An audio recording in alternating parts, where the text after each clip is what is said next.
Aspektado na rin ang daan dito. Nung nakaraan yung rough road lang halatang bago gawa lang yung kalsada maputi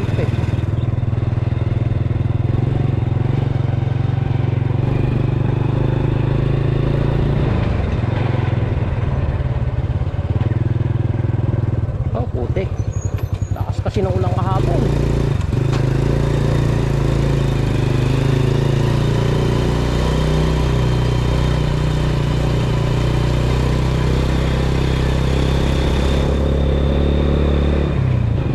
Tuwing hapon kasi guys, umuulan na dito sa amin. Napakalakas pa ng ulan. Hindi basta-basta ulan. Talagang bumabaha ang kalsada.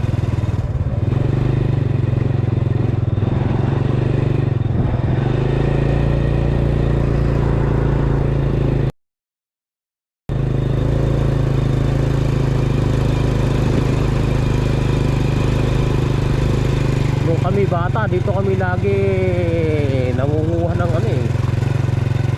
mga kahoy, mga gulay. Wala pang bahay dito may bahay na eto pasyalan namin nung kami mga bata pa.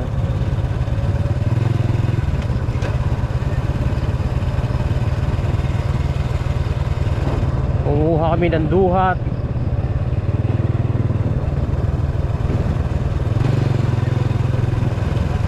Uso na sana ang yung tawag dito, YouTube. Batang 90s. Ang sarap i-record sa YouTube yung mga experience mo nung kayo kabataan pa. Kasi nag-umpisa lang ang YouTube 2005. Hindi ako nagkakamali, 2005 lang.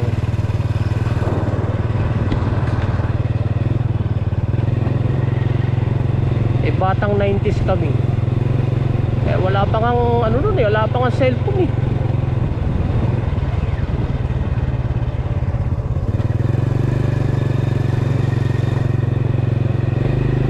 telepono na noon pagka kami tumatawag sa telepono naguhulog pa kami ng 325 yung di ganun pa, di ikot pa.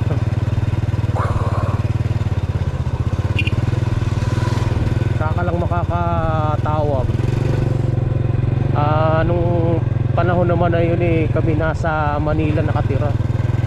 Nag Manila boy din naman ako ng 2 taong mahigit sa Tondo. Naranasan ko naman ang buhay ang Metro Manila. Tapos mas maraming panahon dito sa probinsya. Kaya naikukumpara ko ang buhay namin mas pinaka the best na buhay namin sa probinsya. Maraming kasiyahan. Kaya nito, mamasyal tayo. Ang sarap, nakaka-relax. Fresh ang hangin. Ang bango ng hangin. Naamoy bulaklak sa umaga. Sa Manila, naku po. Ang baho dun amoy kanal pag umulan. Amoy imburnal, usok ng sasakyan. Ang namimiss ko lang dun pag tayo umaga luluto ng pandesal. Ayun. Naaamoy ko yung luto ng pandesal. Napakabango, sarap.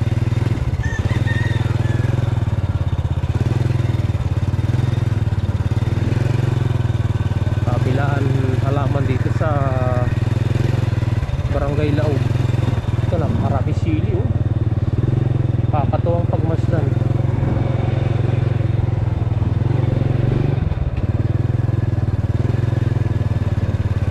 Matagal din kami nagtrabaho dito sa Laog. Nagdadamo ng tudling, ng mga halaman, namimitas ng sili, namimitas ng talong, namimitas ng sitaw, nag-aararo, tatanim ng palay, nagbubunot ng punla. Naranasan ko yun, nagtutudling. Nagre-repack sila ng okra, marami yun. Naranasan ko yung buhay ng Laog, buhay ng Tumana.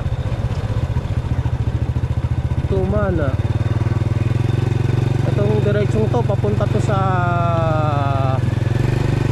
Ilog, tapos sa kabilang pampang ayun yung bahay namin. Doon kami nakatira sa kabilang pampang ng Ilog.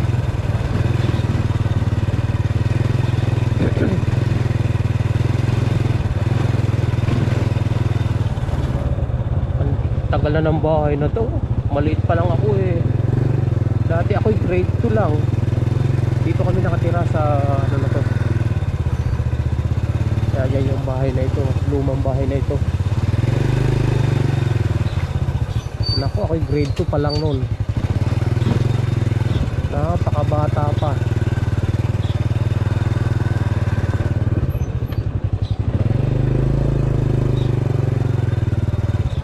Nanirahan din kami rito sa Laugi.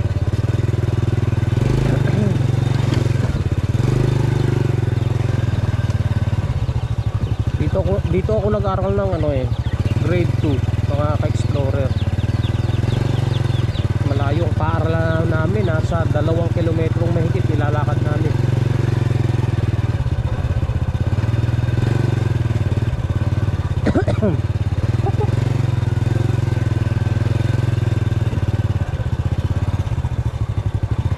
Maraming talbosa, no? Dati hindi uso yung talbos dito eh. Ang tanim dito, okra, talong, sitaw. Yan ang karamihang tanim dito, palay. Kung mauso talbos, kasi ito eh mais, ayan yung mais eh. Nauso talbos kasi less maintenance kasi ang talbos eh. Itatanim mo lang. Kahit hindi na patabaan, kahit hindi na rin bombahin. pwede na. Makakaani ka.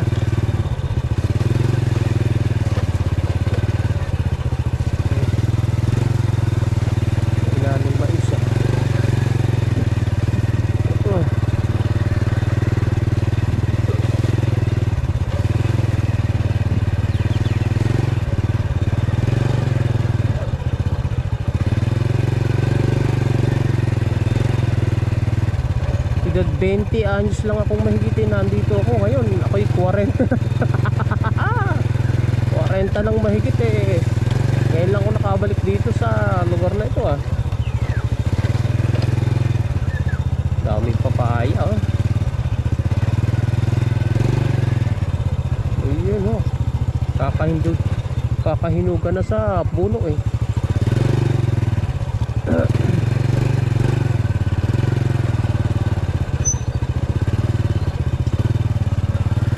Ang sarap mamasyal.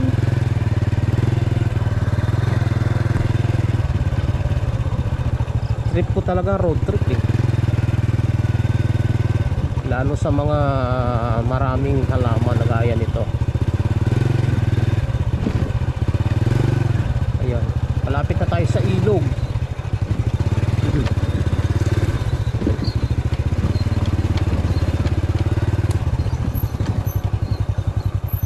Ayun.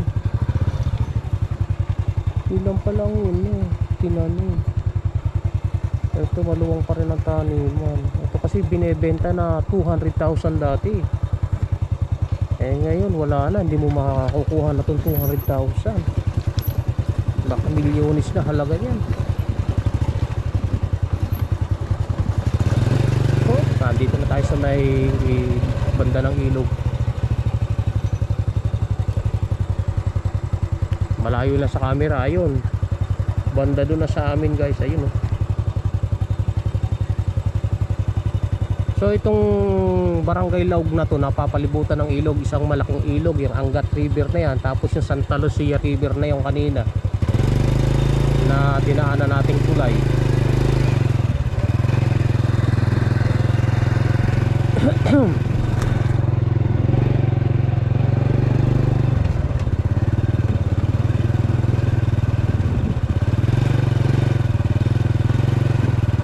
Gumagala kami sa lugar na to, na naglalakad lang kaming mga magkakapatid, pagbabarkada. Eh ngayon lang ako nakagala rito na hindi na naglalakad. Nakasakay na tayo sa motor. But solo na, wala na tayong kasama. Naiiba pa na ulit.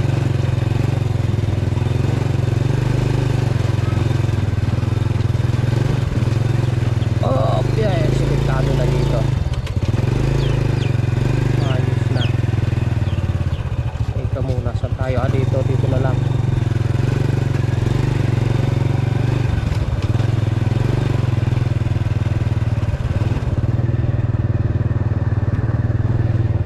lumalaking ilog dito hanggang dito, tubig sa kalsada na to. Kaya ito danger zone.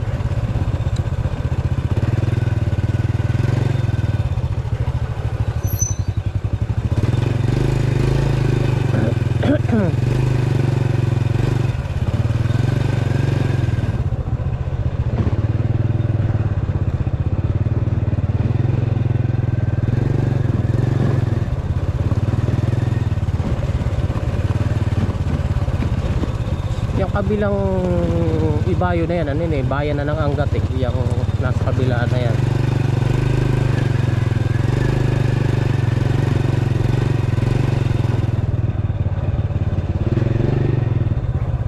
Tapos yung mga tao sumasakay lang ng bangka patawid sa kabila. Ayan o, patawid sila, sasakay lang ng bangka.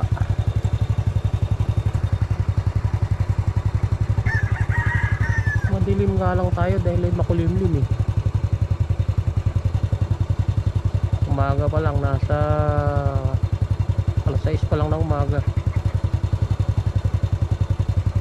Alam ko kay bata pa, ganyan ang trabaho ko, nagbabangka ako doon sa Lawasan, sa baba, sa tapat namin.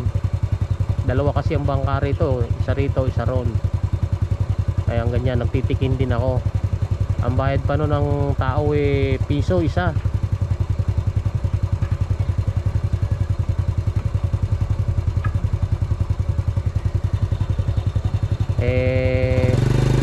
Mahalaga pa nun ng pera. Kumikita ko ng 300 no, tapos magbaboundary ako ng 75 sa may-ari. Kita ko 200. Ang labor nun sa construction sa minimum wage nun 140 lang. Kaya kumikita ko ng above the minimum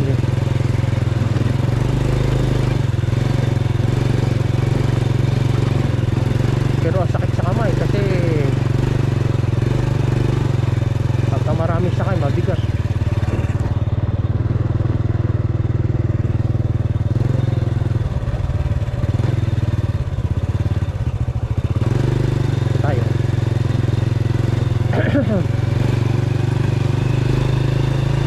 Naalala ko nung ako'y grade 2 dito, ayaw kong pumasok, hinatid ako ng nanay ko. Ay naku po, naghahabulan kami. Talaga namang palo sa puwit ang inabot ko. Hindi ako napapasok ng nanay ko dahil pag iniwanan ko sa school, hindi ako papasok sa room. Uwi na yung nanay ko. Pag uwi ng nanay ko, susundan ko yan. Hindi niya alam na nakasunod ako. Kaya pagdating dito, palo ang inaabot ko. Kasi ang nanay ko gustong talaga kami mapagtapos. Kahit wala siyang pera, naglalabada yun para lang kami mapagtapos. Pero nung high school na, hindi na niya kaya kami paaralin kasi siyempre mahirap ang buhay nun. Inaagaw sa pagkain yung ipang papaaral sa amin. Kaya ang inabot ko lang high school. Hindi ako nakapagtapos ng, hindi man ako nakatungtong ng college. Kaya nung ako nakapagtrabaho na, pinagsikapan ko talaga makapagpatapos ng kapatid. Ako nagpaaral ng 3 kapatid. Yung isa machinist at yung dalawa na magtambal parehong teacher. Napagtapos ko po sila ng teacher. At ngayon po yung isa may lisensya na at yung isa naman business na, businesswoman na siya. Kahit pa paano may maliit na business online sa tindahan, tapos nagtututor pa. Ang sipag ng isang kapatid ko na yan, multitask. At talagang pinagsikapan ko kasi hindi ako nakapagtapos ng pag-aaral So nakapagpatapos naman po ako ng 2 teacher saka isang machinist.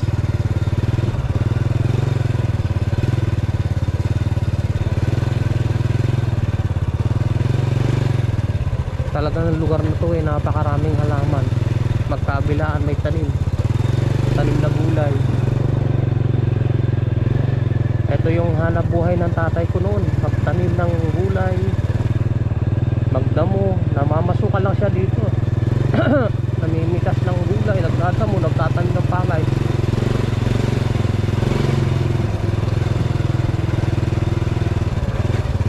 Malaki rin ang sakripisyo ng tatay. Kahit magkaiba sila ng pananaw ng nanay ko.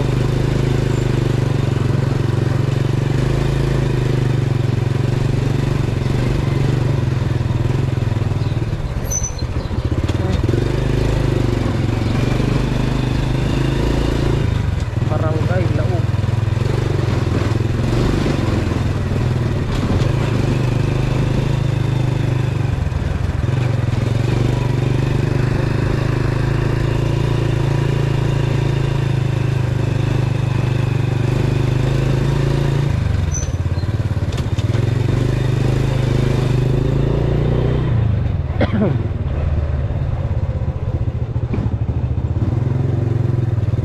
Dito ako nag-aral ng grade 2, Laog Elementary School.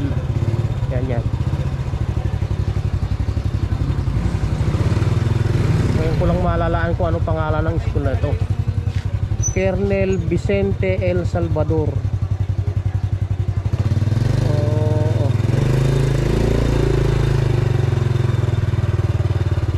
Yan ako nag-aral ng grade 2. Ang mga bahay dito ang liliit pa dati. Ngayon tingnan mo naman, pagkalalaki na. Mga bahay dito liliit lang, ahoy. Iteria, fiesta pala dito.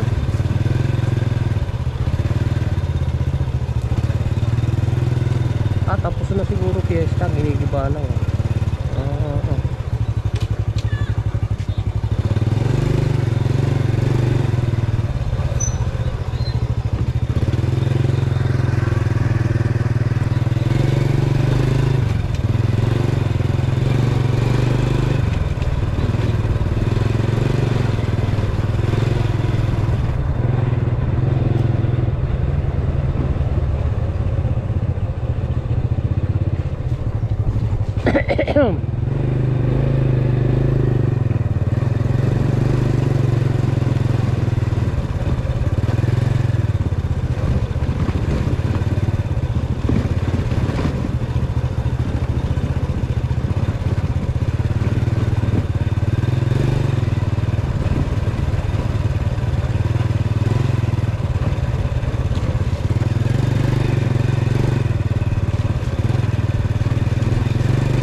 Hatak-hatak na baboy yung mama ko.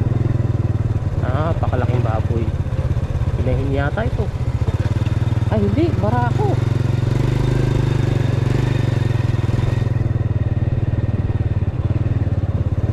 Hulugan. Ayan ang bahay dito, ganyan dati, kahoy yung taas. Yan ito. Patanda pa sa akin to kasi doon kami nakatira doon sa may gitna na yan. Ito bahay na talaga, yung mga kahoy yung itaas. Kaya kami nakatira sa gitna niyan dati. Bili tayo ng almusal, maay almusal dito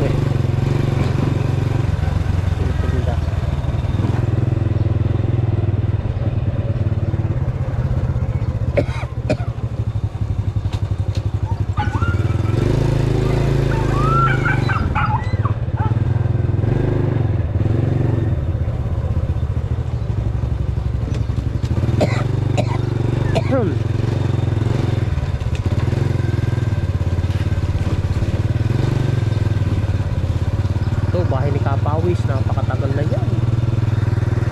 Bata pa ako. Wala nang magtitinda ng almusal.